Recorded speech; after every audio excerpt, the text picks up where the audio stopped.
এক বিজেপি কর্মীকে ভোজালি দিয়ে খুনের অভিযোগ, তৃণমূল আশ্রিত দুষ্কৃতীদের বিরুদ্ধে অভিযোগ। ঘটনায় ব্যাপক চাঞ্চল্য নদিয়ার ভীমপুর থানার পুরাগাছা এলাকায়। মৃত ওই বিজেপি কর্মীর নাম নিমাই বাগ, বয়স আনুমানিক 59 বছর।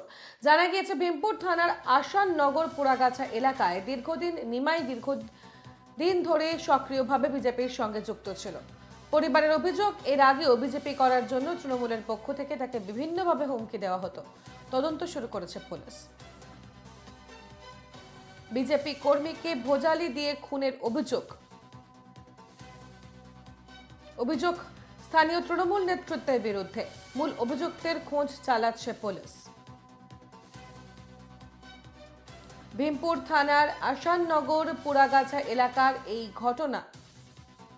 সেখানকার বাসিন্দা নিমাই দীর্ঘদিন ধরে সক্রিয় বিজেপির সঙ্গে যুক্ত ছিল। পরিবারের অভিযোগ, এর আগেও বিজেপি করার জন্য তৃণমূলের পক্ষ থেকে তাকে বিভিন্নভাবে হুমকি দেওয়া হতো। আমাদের সঙ্গে টেলিফোন লাইনে রয়েছেন প্রতিনিধি সুরজিৎ দাস, আমাদের সঙ্গে সরাসরি রয়েছেন। চলে যাব সুরজিতের কাছে। সুরজিৎ, তৃণমূল করার জন্যই মূলত হুমকির মুখোমুখি পড়তে হতো এই বিজেপি কর্মীকে, এবং এরপর সেই তৃণমূল নেতৃত্বের বিরুদ্ধেই অভিযোগ।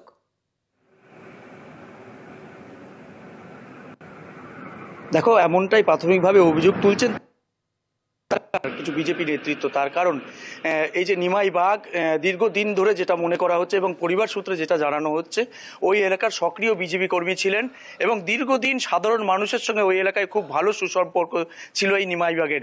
সেই কারণেই যেমনটা মনে করা হচ্ছে, তৃণমূল তাকে কুনজরে দেখছিল এবং গতকাল রাতে তিনি যখন প্রতিদিনের মতো বাড়ি থেকে বেরিয়েছিলেন, ঠিক তখনই তাকে ভুজালি দিয়ে খুন করা হয়। পরিবারের যেটা দাবি যে শীতকালের রাত, যেহেতু পঞ্চায়েত এলাকায় বাড়ি তার, সেই কারণে রাতে কিন্তু সেইভাবে মানুষজন চলাফেরা করতেন না। সেই সুযোগ নিয়েই কিন্তু এই দুষ্কৃতীরা তাকে ভোজালি দিয়ে খুন করে এবং পরিবারের দাবি এবং তার মেয়ে একদম নির্দিষ্টভাবে দাবি করছেন যে ওই এলাকার, এবং নাম করে দাবি করছেন কিছু তৃণমূল আশ্রিত দুষ্কৃতী তাকে এর আগেও বারংবার হুমকি দিয়েছিলেন। তার কারণ কেন তিনি বিজেপি করবেন, কেন শাসক দলটা করছেন না, সেই হুমকির জেরেই কিন্তু এই ঘটনা ঘটতে পারে বলে পরিবারের দাবি।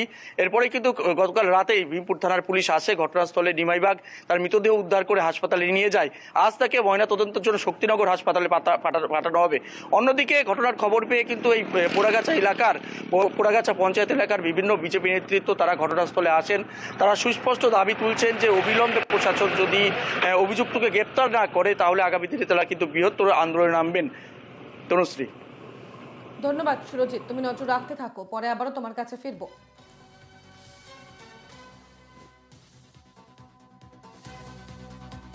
ঘটনা ইতিমধ্যেই স্থানীয় তৃণমূল নেতা কর্মীদের বিরুদ্ধে অভিযোগ তুলছে বিজেপি। পরিবারের অভিযোগ, এর আগেও বিজেপি করার জন্য তৃণমূলের পক্ষ থেকে তাকে বিভিন্নভাবে হুমকি দেওয়া হতো। তদন্ত শুরু করেছে পুলিশ।